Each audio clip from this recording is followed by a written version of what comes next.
thanks so much for having us today. And so as you mentioned, Rick, Brian Darrow with the County Executive's Office in my normal job, and then I've been doing pandemic response for 16 months.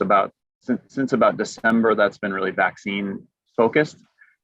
I'm definitely not a health officer. So what I did was I checked in with our health officer team in preparation for this, just to sort of pass along their high level thinking on the current state of the pandemic, since that's the team, of course, and the public health department broadly. Although we've all been working together very closely, that we rely heavily on our health officers who are tracking the data really closely to just sort of assess where things stand. So I did check in with some of those key folks, and then Aaron, of course, can speak to where we stand in terms of some of the orders, both local and state, as you were alluding. And of course, a lot of the local orders have been getting phased out.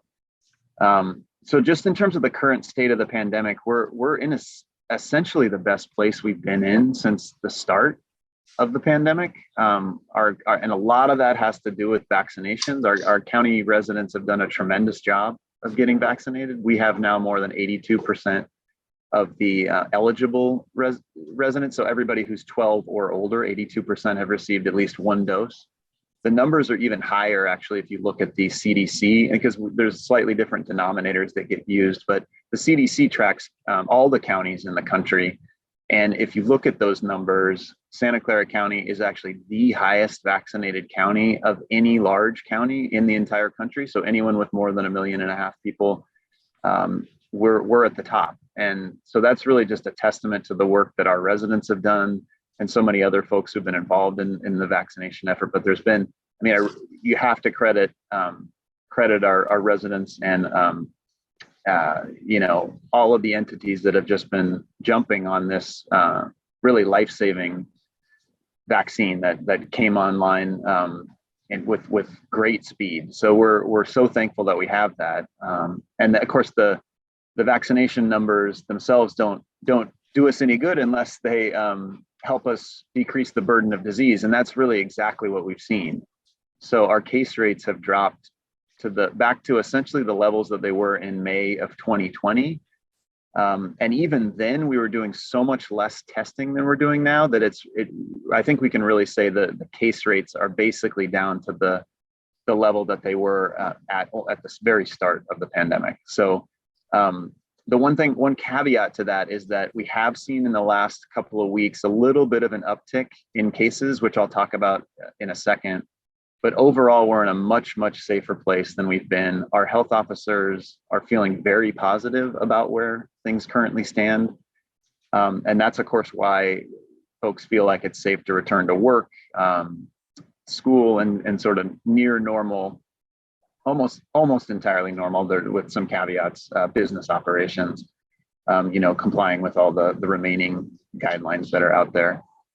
So did want to talk a little bit about the most recent information, the sort of caveat. So we have seen a little bit of an uptick in cases in the last couple of weeks. And I think that has a lot to do with the kind of full reopening. We've seen, after June 15th, obviously folks have gone mostly back to normal activity, not entirely, but a lot more normal activity. And so we've seen, just to give you a sense of what we've seen, like our 7-day average case rate, the lowest it got was 22 cases, and that was a couple of weeks back now. Now we're at about 32, average of 36 cases, our 7-day average. So it's upticked a little, but to put that in perspective, in the height of the surge, we were at over 1,400 cases in our 7-day average. So obviously much, much lower, much, much safer than things have been. And fortunately, the hospitalizations have continued to steadily decrease. They're decreasing a little more slowly than they were, but we're not yet seeing an increase in hospitalizations like we saw in cases. I think that we'll probably start to see a little bit of that because people get hospitalized for a variety of reasons. And you may have, even if it's not because of COVID, if there's a little bit more cases out there, you're going to see those uptick a bit. I think a better indicator will be our ICU hospitalizations. So we're obviously tracking all of that closely, but essentially the news has been good and been sort of maintaining that positive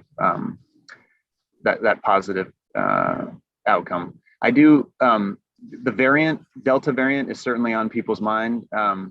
It's now the predominant variant in the United States, and almost the predominant variant, like more than 50% is what the CDC announced, is their estimate. 51% of the cases are now Delta variant. That is a more contagious version of the virus. It's also more harmful from what we know. I know they're continuing to do studies on that.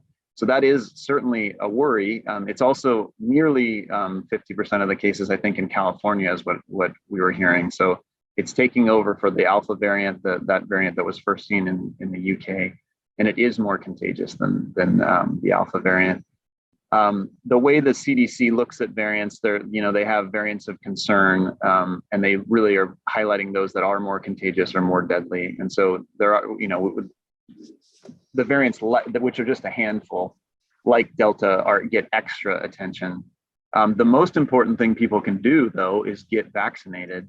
And we continue to see really strong resistance to even the Delta variant through vaccination. But one thing that has come out in some of the research is that getting that second dose is ever more important if you're getting a 2-dose vaccine with the Delta variant. That was always important, but it seems to be even more important to fend off that particular variant. I wanted to sort of give that outline, and then I wanted to just flag, and before we hand it over to Aaron, a couple things related to vaccination. Our mass vaccination sites, we've been kind of transitioning away from those mass sites. So we've closed, and this is because demand has been understandably declining as more and more folks have gotten their vaccine.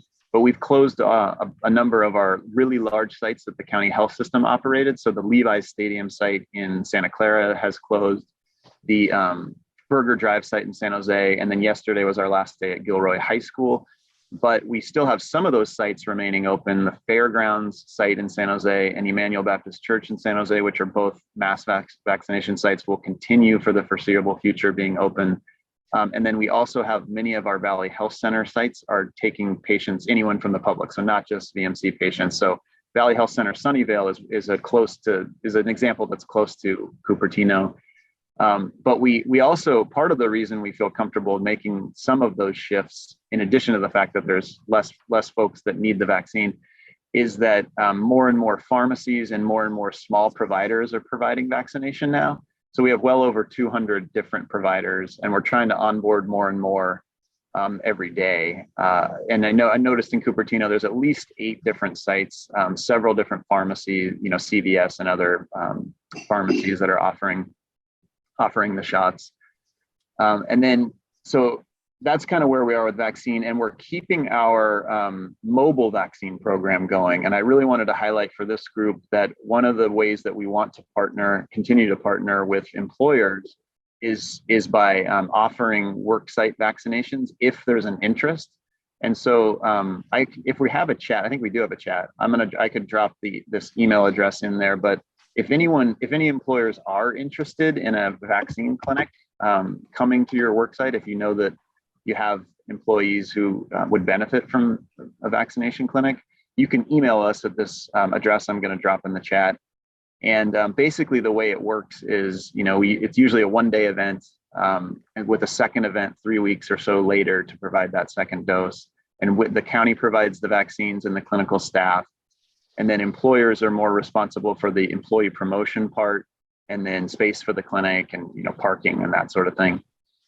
We can do really small clinics, like 20 or less vaccines if necessary. And we can do really large ones too, up to 300. Those are not the norm anymore, given the vaccination rate here. But I did want to offer that, and we have a flyer with all that information that I can share too, if that's helpful. Yeah, I can send that. Should I send that to Tom? And the email chain that we had originally, if you share that, as you know, there's certainly a high percentage of vaccinated population in the immediate Cupertino area, but we either have really large employers or really small. There's very few medium-sized businesses in Cupertino. It's one of our many idiosyncrasies. But yeah, so that'd be great if that program can be calibrated to smaller businesses. That's bound to be helpful. Great. Great. And then do you want to hand it off to Aaron and then we'll take questions afterwards, or do you want to take some questions now? Yeah, I thought I could hand it off to Aaron. I mean, Aaron's been tracking all the health order status, and so much has shifted to the state. But I wanted to give him a chance to weigh in. Sure. Well, you know, the very best legal advice is no comment, right? Right? I'm here to provide that.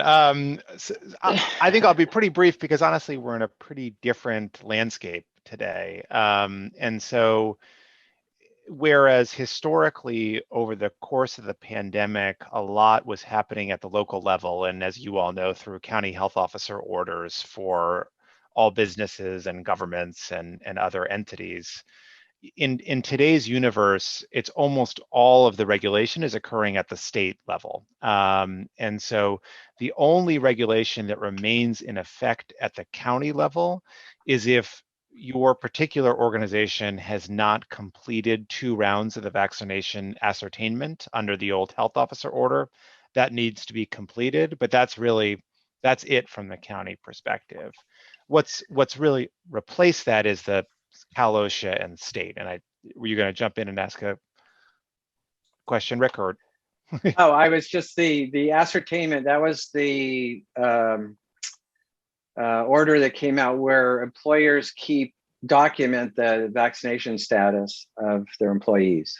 Exactly. That's the order where you're supposed to figure out if which of your employees are fully vaccinated, meaning they've gotten both doses if it's a 2-dose vaccine and are 14 days post, or the single dose for a single dose vaccine in 14 days post, and then document that. And a large part of the reason for that is, as you can now all see through state guidance, the state requirements now are very different for fully vaccinated and non-fully vaccinated employees and members of the general public. So in today's universe, I think the easiest way to think about it is there are sort of 2 big umbrella sets of regulations. One comes from Cal OSHA, which is the state entity that regulates workplaces and employees, and has a set of requirements under its emergency temporary standards for workplaces to follow and for their employees. And then the California Department of Public Health and the state more broadly has a set of requirements that everyone needs to follow regardless of a workplace, and that would also apply to people who are walking into a workplace.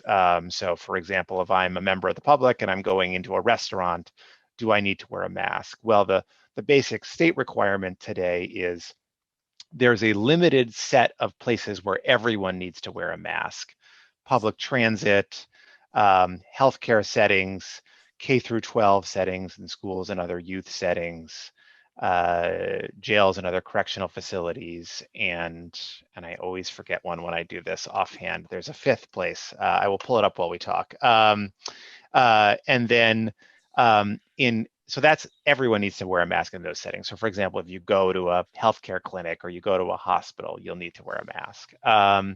In other settings, the law really draws a distinction between fully vaccinated individuals who generally don't need to wear a face covering, although organizations are free to institute more stringent requirements than that, and non-fully vaccinated individuals who in indoor settings typically do need to wear a face covering. The thing that I want to also add to that is those requirements are really the floor, right? I mean, this is what the state is saying you have to do. And then it's up to particular businesses, particular government entities as to how they want to handle their workplaces. And so, for example, it can be tricky to know with people entering a work site whether they're vaccinated or unvaccinated, right? If you have members of the public just coming in, you may not know one way or the other. And there's just a variety of approaches that one can take. You can post a sign that just tells people, hey, if you're fully vaccinated, you don't need to wear a mask. If you're not fully vaccinated, you need to mask. Alternatively, if you want to, and this is actually the approach that the county is taking currently, is because it's just so hard to tell, the general approach is for visitors who we don't know if you're vaccinated or not, all visitors need to wear a face covering for now. And that simplifies it a little bit on our staff, and I think makes everyone feel somewhat safer. And that's an approach that's just up to the particular entity. The other big changes that have come from the state, so I'll focus a little bit momentarily on the Cal OSHA side of things, which is the side that applies to employers and their employees. So they came out after some back and forth that folks may have heard about, where they shifted positions a few times. They came out in broad alignment with the general state rules. So in general, it's if you're fully vaccinated, your employees, you're not required to have fully vaccinated employees wear a mask. Non-fully vaccinated employees do need to wear a mask indoors. And then the other kind of major change I think that's worth noting is they've also eliminated the social distancing and physical distancing largely, except in a very small instance if you have a major outbreak. And so those requirements and sort of the capacity limitations that used to be part of a lot of COVID requirements have gone away as we've reached this much higher vaccination and much lower case rate.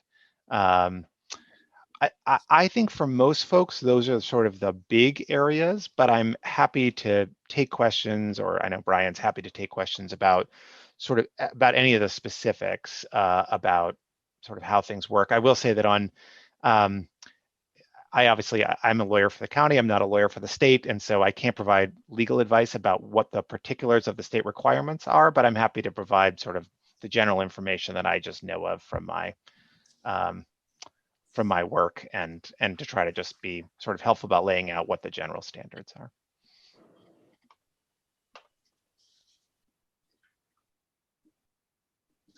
Any questions? I know it's been the default, I think, from all of the businesses I've been to where all employees continue to be required. But Sham, I see you have your hand up. Yes. Yeah. Thanks, Rick. Aaron, and thank you for all the all the information so far. Question regarding, now with the variants and coming up the Delta variant and possibly this Epsilon variant, and of course, I think they haven't confirmed the data whether the vaccines are going to be effective against the Delta in the long run. What do you think could be the impact on organizations, small, medium, and large, in terms of this new variant? Because if people are vaccinated and that seems to be the protection factor, and there's a question, have they already started rolling out some plans or possibilities, scenarios? Yeah, and this I think is a good question for Brian too, so I'll kick it over to him in a second. I mean, I can say from a legal perspective right now, the current requirements are in place. Now, that's not to say that a particular business or entity might want to do something that's stricter than that. Might be concerned about Delta, about where things are heading, and say, you know what, for now, I'd feel most safe and my employees would feel most safe if everyone wears a mask. I mean, that's right. Okay, that's allowed. Okay. I know that the state is both we and the county and the state are actively monitoring all of the new variants and seeing about the impact of those. And then I'm sure there's a possibility that guidance could change, particularly if we start to see case rates climb back up, and particularly if we start to see case rates in combination with hospitalizations or deaths start to climb back up. Okay. But I'm not aware of any specific changes on the horizon. I don't know, Brian. Right. Okay. Thank you. Yeah, no, the only thing I would add, and thank you for the question, is that the research that we've seen mostly just seems to suggest that the vaccines are quite powerfully protective against all of the variants. So, okay. I know there was news recently that Pfizer is actually starting to think about a booster for the fall, but I also know that a lot of the scientific community actually doesn't necessarily, it is, from looking at the research, is not thinking that has not concluded that a booster is needed at this point. Now, we have to keep watching. Some of this is the folks who are in the original trials, the tens of thousands of individuals who are in the original Pfizer and Moderna trials. As more time elapses, you sort of get and then all the folks, and then everybody who's actually gotten the vaccine too. As more time passes, you learn more about how long the vaccines will remain protective, and then up to this point, it seems that they are actually quite protective. I think the wrinkle with the Delta variant is this second dose issue that always important to get a second dose, but it's even more important with that particular variant. And I think the thing that is critical to keep in mind is that because the rest of the world is not in as safe a place as we are, and even a lot of the rest of the country is not necessarily in as safe a place as we are, as the virus circulates, that's more opportunity for new variants to be created. So, we're certainly not out of the woods, but the strong message from our health leaders, and it seems like leaders around the country in that sphere, is that the vaccines are really effective. The vaccines we have in the US are very effective against all the variants. So please get your second dose. So we're obviously trying to get everybody who's gotten their first dose. We always were trying this, but trying to make sure everybody gets their second dose. And one other piece of good news in our county is that we have had a really high uptake of second doses too. We have I think it's only in the 5 to 8% range who are overdue for their second dose, but we are really trying to get all those folks in. That's great. Super. Thank you. So, Brian, I did have one question. As a household of avowed data dashboard junkies, I couldn't help but notice that the New York Times last Sunday reported our vaccination rate as 66% in Santa Clara County.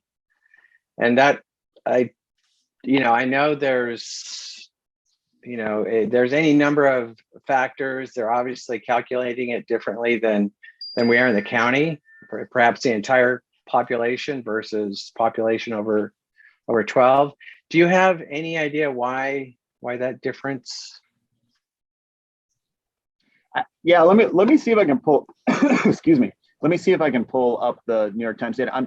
A couple thoughts. The different ways it gets presented. Sometimes they present what percentage of your total population has received either one dose or is fully vaccinated. So those are two different numbers, and the denominator is all residents. So that includes everyone 0 to 11. Right. Another commonly reported number is what is the share of individuals who are either fully vaccinated or at least one dose who are 12 or older. So of the eligible population, what's the share? So that's what we really focus on. Like our local dashboard has numbers based on, what share of 12 and older residents have had at least one dose, which is the 82% number I mentioned, or are fully vaccinated, which is about 75.5% or something like that. Now I haven't looked at it today, but over 75%. And then the other thing is, as I'm sort of alluded to with the CDC, we use different denominators sometimes. So the CDC, we're using currently I believe we're using Department of Finance data. The CDC uses census data some of it is how narrow, like what level of geography you can slice down to. But the CDC has us right now actually at close to 86% with one dose of the 12 and older population, and about 77.7 or something of fully vaccinated of 12 and older. So I'm guessing the Times was looking at our whole population, because we do have a lot of young people, and they were probably looking at just one dose. Well, they have both of them broken out, but it certainly looks like it's for the entire 0 to much more population. So yeah, that would certainly explain it. Thank you. But it's also a great that we're once, if in the fall, which is like sort of the rough, and we don't know any of this for sure, but as these trials for the younger population happen, it's possible the 5 to 11, they think it'll be 5 to 11-year-olds might become eligible maybe September. And again, hard to know, but it'll be that'll be another sort of round of education and trying to make it as easy as possible for folks to get vaccinated. And because obviously, and right now, the best protection for kids is to have all the over 12-year-olds who are around them vaccinated. But eventually we'll have another mini campaign that we'll need to try to make it as easy as possible for the younger generation. Sure. Well, certainly keep us posted. I think it's a good thing. Vaccines are a good thing, and certainly in this circumstance. So thank you for your work. And unless there's any more questions, thank you. Thank you for your time, and hopefully we'll have more good news that you can share with us in the coming months. So thank you for your work. Really appreciate it, and have a good weekend. Stay cool. Yeah, you too. Thank you all very much. Thank you all. All right. Well, there was our quick, brief update about who knew there was so much to talk about still with COVID, but I guess we shouldn't be surprised. I see, John, we can read your lips. We know what you're thinking. So with no, there's actually a perfect setup for the next presentation, which is from Pat Richards from NOVAworks. Now, for those people who know, NOVAworks has been around for quite a while. It's basically a job center, but it's much more than that. And so today, Patricia, or Pat, may we call you Pat? You said Pat. Yes. Pat Richards is the business liaison with NOVAworks Job Center, and I guess you've been doing that for over 19 years. Sounds like almost 20 years. And you're a member of their business services team, and working with companies for staffing, retention, and layoff needs. Has a master's degree in counseling, and she's also presented on statewide conferences on best practices and mentoring peers for rapid response layoff services. And that sounds like the rapid response layoff services sounds like something that we don't know exactly what it means, but we probably all have a pretty good idea. And so with no more ado, if you could fill us in, Pat, on what you guys are doing and how we can access those services or otherwise help things, help our economy and help our people who want to work.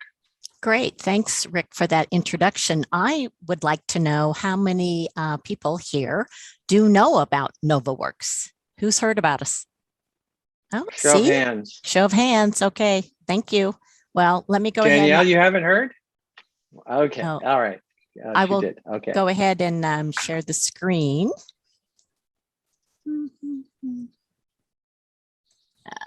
Just a second.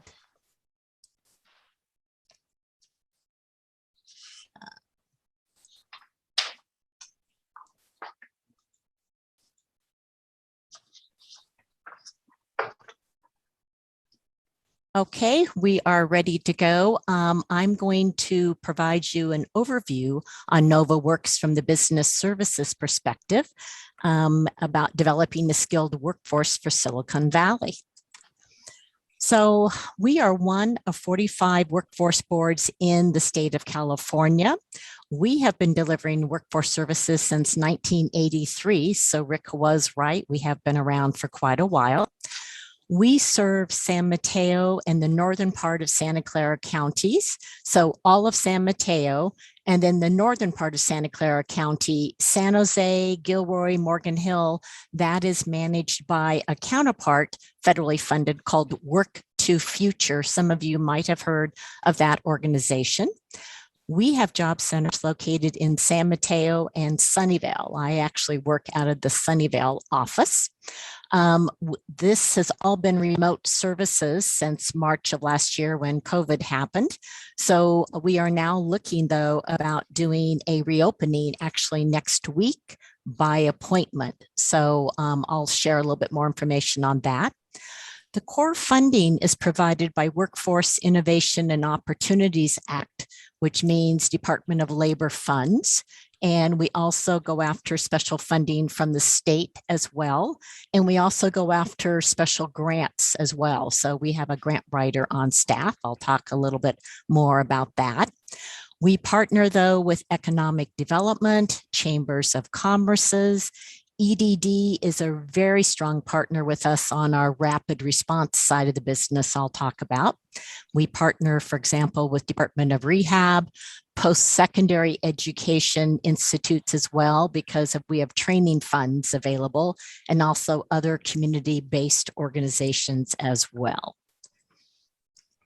So I'm going to just kind of first do an overview of the NOVAworks Job Seeker Services. You might have known us as the Nova Job Center previously. We just did a modified name change probably within the last couple of months to become NOVAworks. We felt that was more descriptive. So we're very much customer focused on our delivery with what we offer. We are open to the general public. Anyone can come in and access our services. Right now, we are seeing a lot of the unemployed people that have been impacted due to COVID, furloughed or laid off. But again, we would be open if somebody's working and wants to maybe look into other options. Again, you don't have to be laid off to come in. We offer one-on-one career advising, which is great. So you can work one-on-one, for example, on a resume, maybe practice interviewing, maybe doing feedback. You take one of our workshops and then you want to talk one-on-one with somebody. So we are there to assist individuals in any part, in any step of their job search process. And again, we quickly had to convert our workshops that had been in person to online. That all happened fairly quickly in the March part of April timeframe. And we actually offered 25 different workshops online via Zoom. It's everything from how to get started, self-assessment workshops, to how to write resumes, to how to do informational interviewing, how to do actual interviewing. Popular new workshop we have is how to work in a virtual work world now, which is very different. We have the salary negotiations workshop and how to identify job leads as well. So quite a few workshops people can choose from what they'd like to do. Again, comprehensive assessments, that's very much needed if someone is coming in and maybe has been doing, say, assembly work, for example, and has outdated skills or wants to do a change or has gotten laid off, then that individual could come in, do assessments, looking at the values, their interest, and then look into what possible training could be available for them to upgrade their skills. We have a lot of help and workshops on the LinkedIn profiles. For some people, that's more crucial for their job search. So we have how to create a LinkedIn profile. We have how to enhance your LinkedIn profile and how to do job search using your LinkedIn profile and all of your connections. So that's quite popular. The sector intelligence, we have formed different labor market teams here at NOVA to enhance our information on what type of training is potentially available, on how someone can research more into what skills are needed, into what resources would be available, and how does someone go about looking for work in these different areas. So I myself, I'm on two teams. I'm on a manufacturing labor market team, and I'm on the professional services team. We've got a healthcare team, we have a transportation team, we've got an IT team. There's one more I'm kind of forgetting. So we're just enhancing the career advisors' knowledge, the business services knowledge for us to help the individuals that are coming in. Career networking program is ProMatch. We've had a lot of people join NOVA and decide that they need more professional contacts on how to do networking. Maybe they've been long-term working with a company or one industry, And now they're looking to make a change and they don't really have those contacts in order to kind of decide what might be a best fit for them in a new career. So again, ProMatch, think of it as a networking group. They meet via Zoom right now every Thursday. They're on different professional sub-teams. There is an interviewing team. There is a networking team. So think of it kind of as a group support for someone going through a job search. So this is really popular. We have a lot of people that become alumni, go through the program, go through NOVA, and then they get jobs. And what's nice is these alumni are coming back listing their jobs with us because they know the caliber that someone has a good resume, knows how to interview after going through our process. And then training for demand-driven occupations. Again, we have federal funds for people to do short-term training certificates. So someone would be, this is only for people who've been laid off or furloughed though. They can come in, do self-assessments. Maybe they want to look into getting a training certificate. Perhaps project management is popular, maybe in HR. It could be in office skills. We actually have truck driving that's available. We have a whole laundry list of technical positions, could be database, could be artificial intelligence. We've got SQA positions. So it really depends. So these are approved training providers that we partner with. And what's nice is if somebody registers with NOVA, and decides to get into approved training with us, there's a good possibility that their unemployment insurance UI program can be extended while they're in training. So that again is something that's very popular but it's into approved training. My plan is actually a comprehensive online job search tool. And it is on our website, public website, so anyone can actually go in and access this. We also can convert it to different languages. I just was on site at Brisbane about a month ago. A distribution center was closing, impacting over 300 people. There were a lot of Spanish-speaking people. And so you can go on this website and convert this to Spanish, for example, or other languages. And they could start looking, if they wanted to look at focus, to do the skills, to look at some salary, to really start looking at how marketable someone could be online. They could start looking at sample resumes. If they haven't created a resume, this gave them a template. They could learn how to customize it. They could create references on it. So they could start doing some work, join NOVA, and then they could actually talk one-on-one with a career advisor if they wanted to. And the third step, it's job search networking. It's posting the resume online. It's networking to perhaps do informational interviews, which is where you are talking to someone who it's not for a job specifically, but it's where when I get laid off, I've been laid off twice since I've been out here in California. I'm wanting to talk to someone to say, what is it like to work, say at Stanford, for example, that again, I might be interested in a marketing position. It's not a job interview, but it's a contact for me to talk about what's it like to work in this environment, what's it like to be in marketing, that type of information. Targeting companies, that's really important for the job seekers to be looking at, because it just doesn't help to send out just resumes and blast them out. You really want them customized. You want them focused. That's probably going to get you better results, and you're going to spend less time by doing this. And again, just knowing where the job fairs online. What's interesting, some of the job fairs are actually happening in person now. And in fact, we participated with the Cupertino Chamber, had a hiring event on Main Street just within the last month and a half. And we were there with some other employers in person. The fourth step is just interviewing. You really are going to need to know how to interview. Why should this employer hire you? And for us, it means knowing what we call the PSRs, the problem, solution, and results. So you're really giving a really qualified answer to show your value when an employer is asking you to tell me about a time when you were on a team and things weren't going well. How did you handle that situation? And then the all-important salary negotiations. People need to know that ahead of time to know how to get compensated with your experience, different ways to negotiate that with an employer too. So the NOVAworks Business Services, that's my part of the organization. It's definitely in the staffing or talent recruitment area.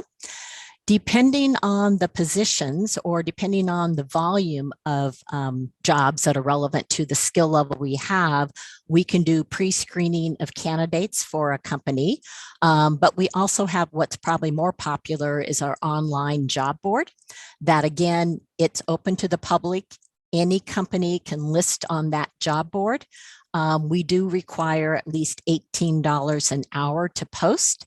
If someone is hiring at a lower rate, they again can talk to us and we can maybe identify other resources, community resources we're aware of on where they potentially might get candidates. This could be full-time contract or part-time. It just is up to the company.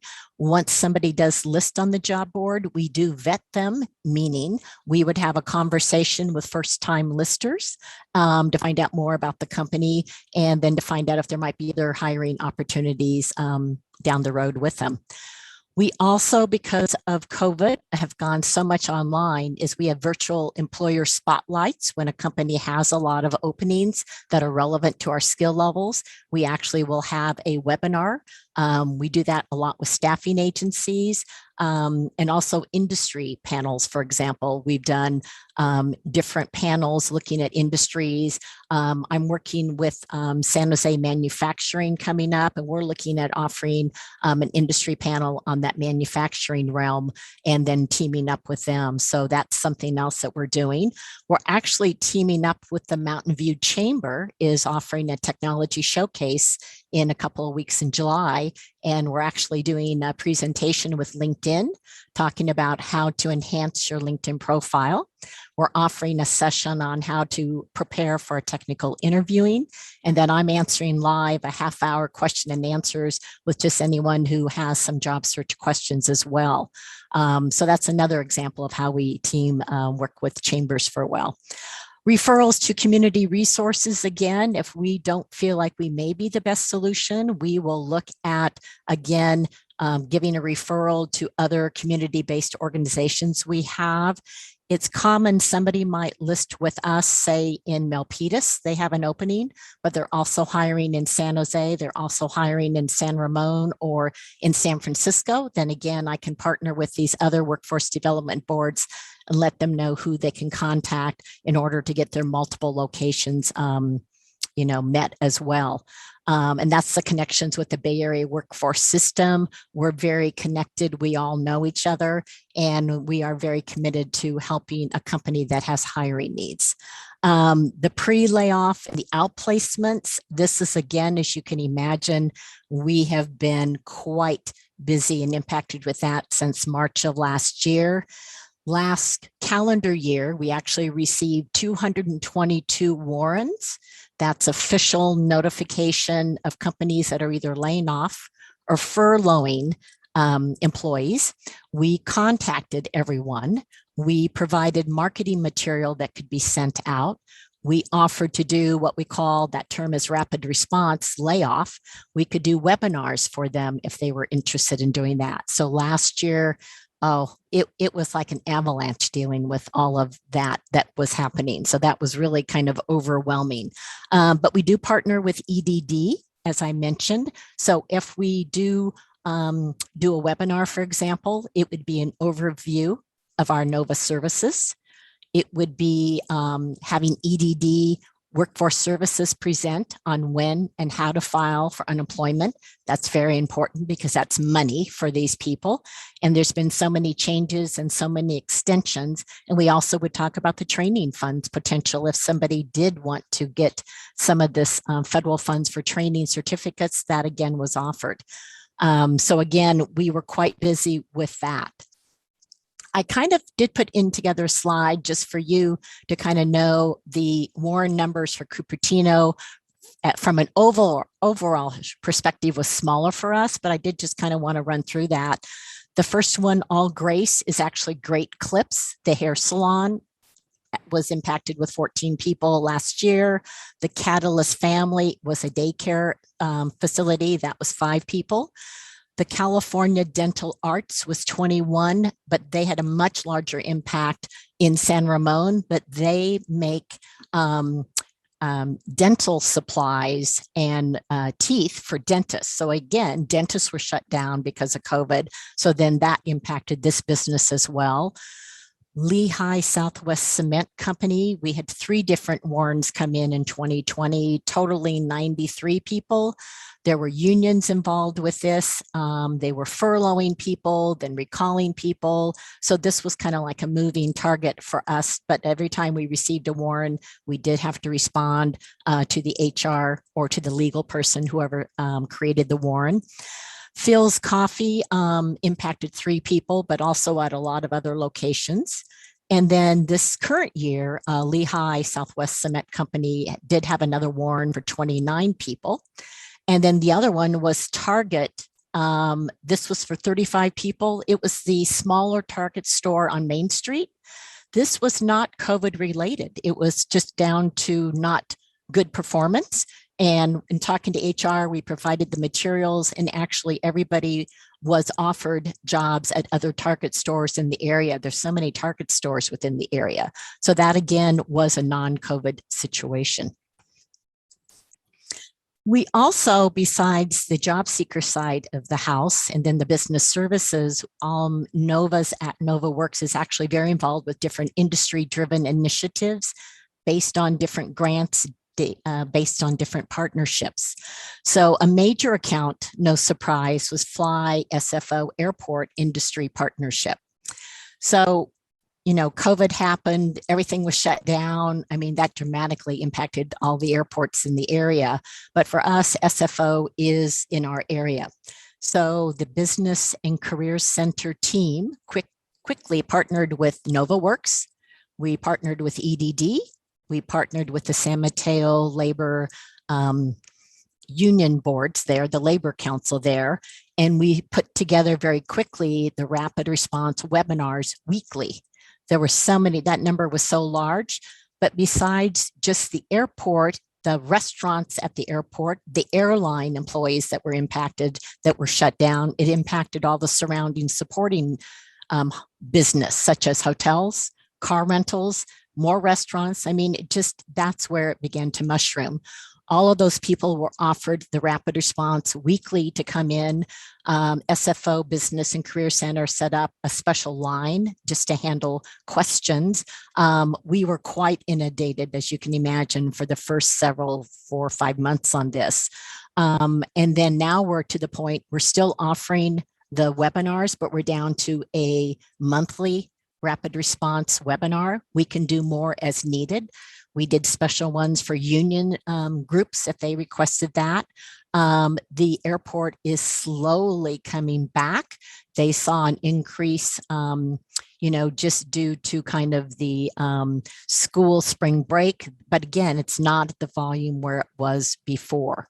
And some of the airport workers have decided they are not wanting to do what they did before, say baggage handling, that they're wanting to do career changes. So again, we're still supporting that initiative as well.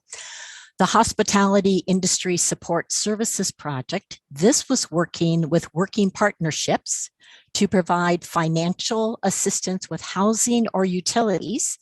And it was to 450 local 19 members from their union working in the services and hospitality area.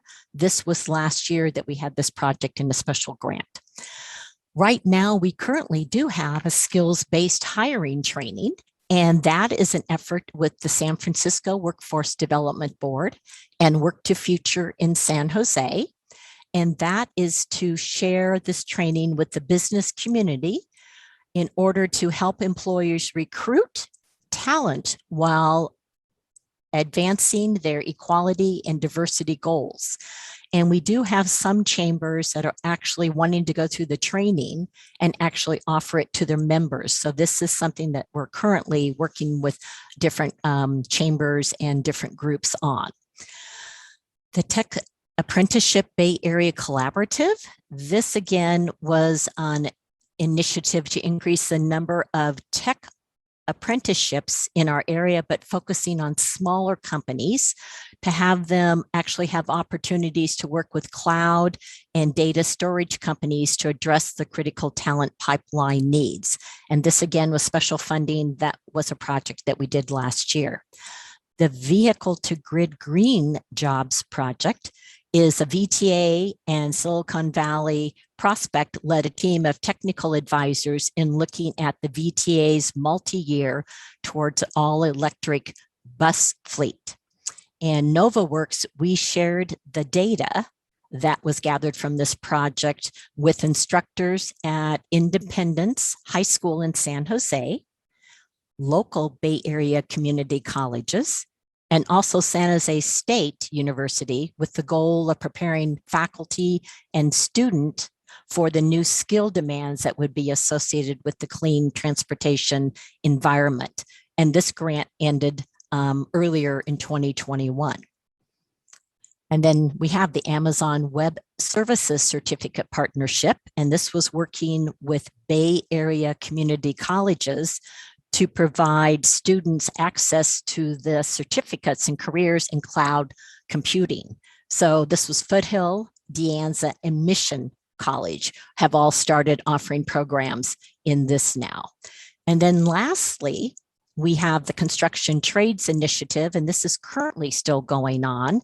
It's where the working partnership has the Trades Orientation Program, TOP for short, and it's free up to a 1-year program that will put job seekers in the pathways to construction jobs. So again, that's currently being offered. They offer different trainings and start times throughout the year.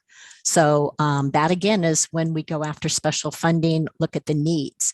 And we are actually going after special funding, which will be, we need to submit in by next week, looking again at trying to get some funds for the impacted SFO airport workers, just due to the volume of people that have been impacted from that site.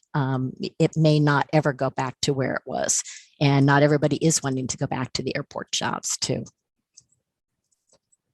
So our locations, as I mentioned, we have a job center in San Mateo and in Sunnyvale. It has all been remote, but we are reopening at both sites next week by appointment only. They can call the front desk and set up a time to come in. And it's really easy for someone to come and join NOVAworks. They would simply call our main number, the 730-7232. We have front desk that's been staffed during the whole time here with a live person, and they would just indicate they're wanting to join. And we'll take down some contact information, and then one of our staff intake will call them back within 48 hours. We'll set up a time to talk, can do this over the phone, over Zoom, get them signed up. And again, it's no cost services for them. And we're definitely interested in having more people take advantage of this. It will be interesting to see how many people actually want to come on site versus just meeting with us all online. So we do work with people all over the Bay Area. We have job seekers who live in San Francisco. They can live in the East Bay. They can live in Santa Cruz. The reason they want to work with us is A, reputation. I think we've got really good career advisors, and B, because we have connections with Silicon Valley, some of the technical jobs in this area. That's why people, and right now the job descriptions, the hiring, a lot of it is still remote. Some of it is a hybrid. It remains to be seen with these companies if people are going to be required or needed back into the office part-time, 2 days a week. Is it going to change more at the end of the year? Again, we just don't know. It's going to depend on a lot of things, I think.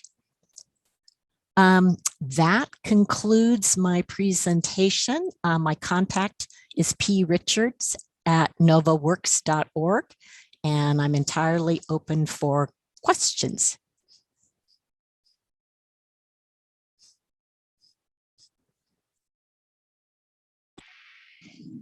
Sorry, I'm having trouble with my camera. Oh, thank you, Pat. Sean, why don't you go first?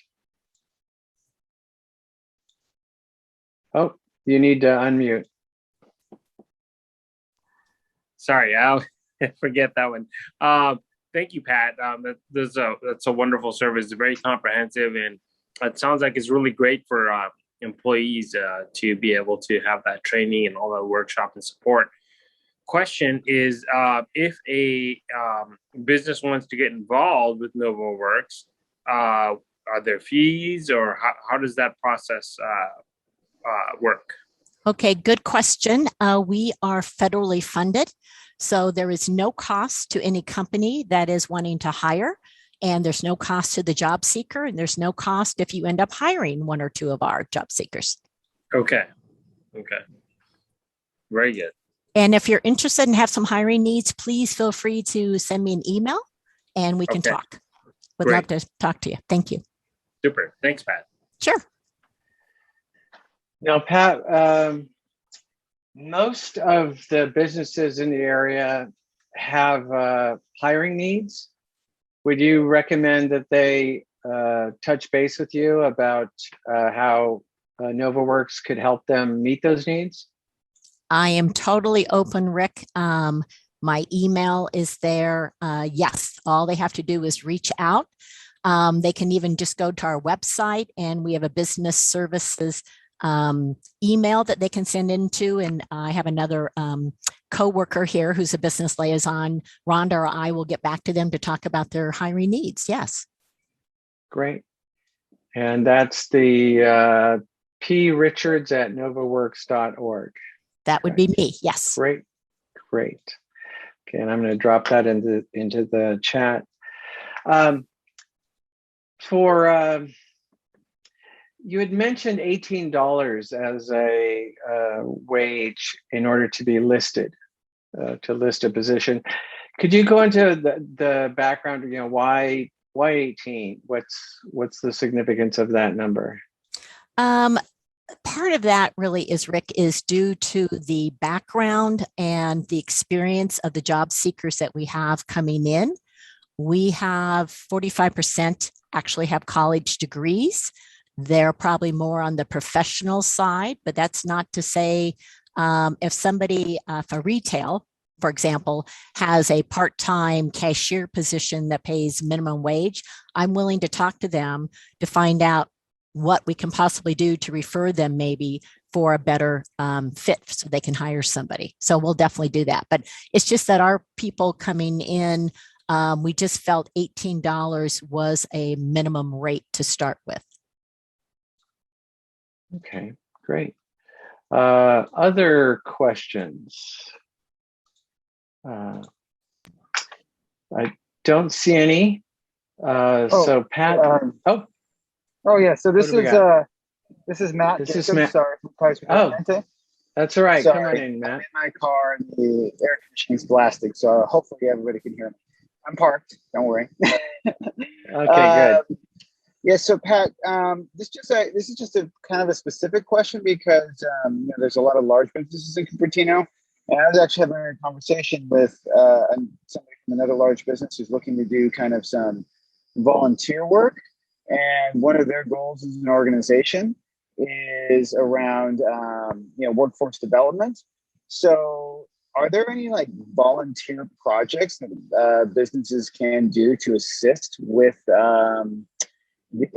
obviously short of hiring and all that kind of stuff, are there any day volunteer, are there any volunteer type projects that folks can do to assist you? Matt, I would be totally open if you want to send me an email to follow up. I'd be more than willing to look into what your volunteer request might be. And I'm more than willing to move it and give it to management and to see possibly what some options might be. We typically right now don't have an organized volunteer program, but I don't know, this could be interesting. Okay. No, this is truly asking for a friend. This is not me. It was really a conversation I had about 3 hours ago. It's like, oh, I'm going to go to a meeting with somebody from NOVAworks. So maybe I'll ask the question. No, So I appreciate that. I'll send you an email. Thank you. Thanks, Matt. Great. Thank you, Matt. Other questions?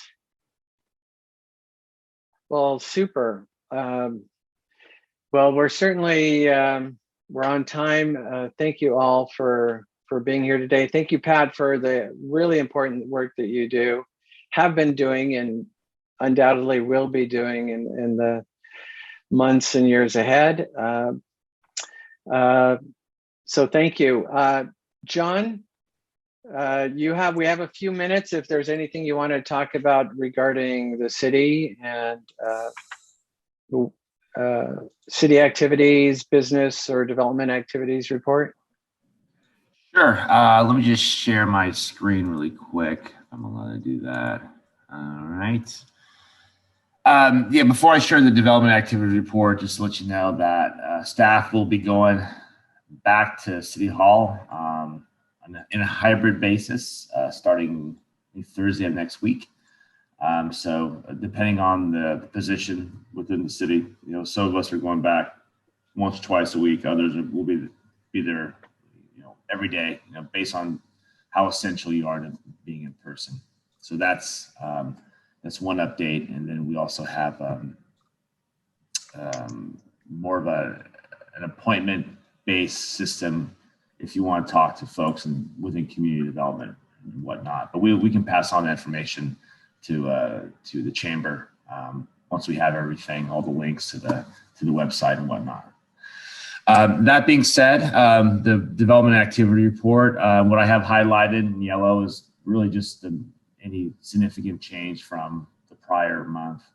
So you see the first few rows, nothing substantial has changed. Westport has applied for revision to their vesting tentative map to add a third parcel. There's no change to the physical layout or the amount of units or square footages or whatnot, or generally just the scope. It's really just a third parcel to go around the senior affordable building. This has to do with financing for the project site. And that'll be going to, it was heard on the June 22nd, both forwarded to or tabled to the July 27th meeting, and then hopefully go to council August 17th. The big change for Valco is that the development team has entered into an agreement with the County Department of Environmental Health for soil remediation. Any questions specifically regarding that could be forwarded to staff after the meeting, specifically Pugosh, who's been the project manager. The forum, the final 23 of the 23 villas and the construction of the nursing facility is still ongoing. Yeah, and the only other thing I could see is that the housing element's still going on as well. We're just focused on trying to find a consultant to help us out at this point. Any questions at all? Yeah, I have a couple. Yeah. So what's it called? Canyon Crossing, right up the block from me. It looks like they kind of got that's the redo of the little shopping center here at the end of McClellan. Is that, what was the status of that? What did it say was? No, it was the project's still under review. So no other outreach efforts have been scheduled, and so under review by staff at this point in time. Yes, correct.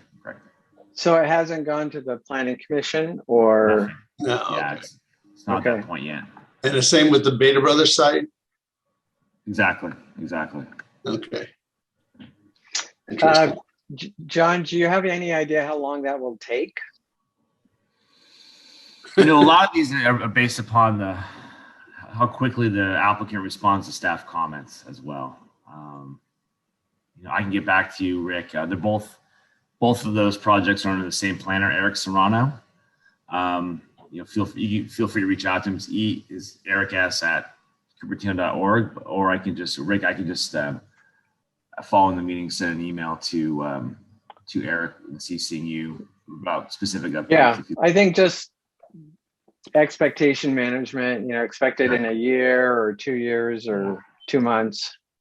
Yeah, I from what I know, I think, or I believe that there should be some more progress within the next 3 to 4 months, but that's what I hear. So. Okay, great. Super. Other questions?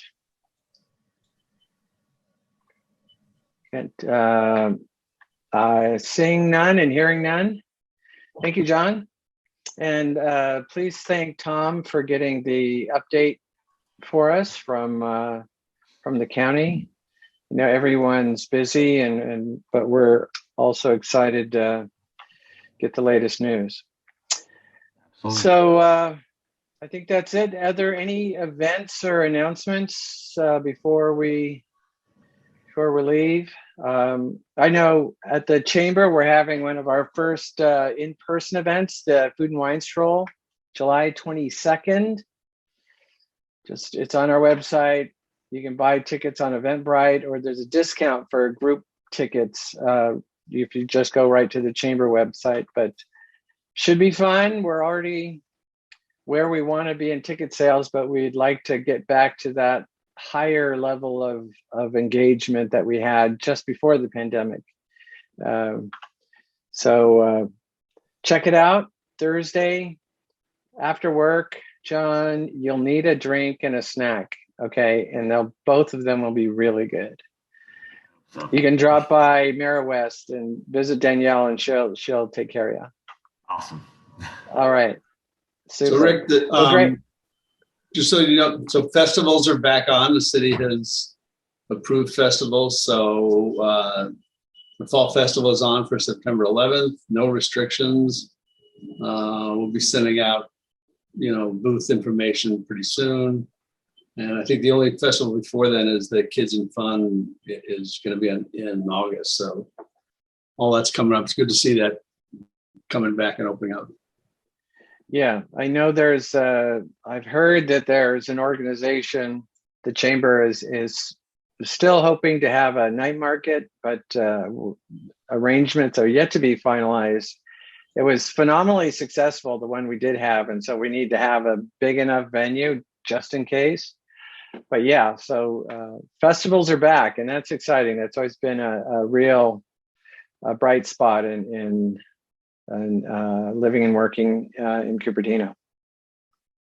Great. Sham, thank you for raising your hand. Yes. I just want to second Rick's announcement there that please do join us at the wine stroll. It's going to be a great chance to get reacquainted with Cupertino. It's been a long time since we've seen a lot of folks. So please do come out. And of course, also want to second Orrin Mahoney's Fall Festival, and definitely come out and let's enjoy the rest of this year and make the most of it. Thanks. Thank you, Sean. Well, without any other information, thank you everyone for your time, and have a great weekend. Stay cool, plenty of fluids, and we'll see you next time. Take care, everyone.